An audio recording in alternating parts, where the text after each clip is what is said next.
شێرەکانی ڕافیدەین لە یەکێک لە یاریەکانی قۆناغی چارەجی کۆتایی جامی عەرەب فیفا لەسەر یاریگای شاری پەروەردەیی لە دەوحەی پایتەختی قەتەر ڕوبەڕووی ئوردنی دراوسێ بوویەوە. ئوردنیەکان لە سەرەتاوە باشتر دەرکەوتن و فشاریان خستە سەر عێراق. یەزن نائیمات یەستێرەی هەڵبژاردەی ئوردن هەرزوو بەهۆی پێکانەوە یاریگای جێهێشت. فشارەکانی هەڵبژاردەی ئوردن درێژەی هەبوو لە خولەکی 39 ناوبژوان دوای گەڕانەوە بۆ ڤار لێدانێکی سزای بۆ ئوردن ئەژمار کرد. عەلی عەلوانی هێرشبەری یانەی گەرما با سەرکەوتووی جێبەجێ کرد و هەڵبژاردەکەی بە گۆڵ یەکەم پێشخست. لم يأخذ متسع من المكان 41 من عمر.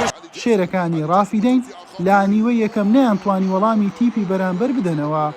سەوز پۆشەکانی یاریگا لا نیوەی دووەم بە فشارەوە هاتنەوە نێو یاریگا. عەلی جاسم لە دوورەوە بەختی خۆی تاقی کردەوە و نزیک بوو لە پێکانی ئامانجەکەی. دووبارە هەمان یاریزان هێزی خۆی بەکارهێنا. یەزن ئەبولەیلی گۆڵپارێز دووبارە بووەوە بربەست. ئوردنیەکان پشتیان بە هێرشی هەڵگەڕاوە دەبەست بۆ مسۆگەرکردنی ئەنجامەکە.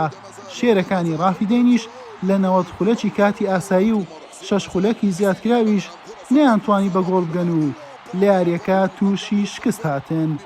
بەم شێوەیە عێراقی خاوەن زۆرترین نازناوی پاڵانتەکە لەم قۆناغەوە ماڵئاوایی کرد و ئوردنیش گەیشتە یاری پێشکۆتایی و لەوێ دووشەمە ڕوبەڕووی سعودیە دەبێتەوە. حسێن محەممەد، کەناڵی پێام.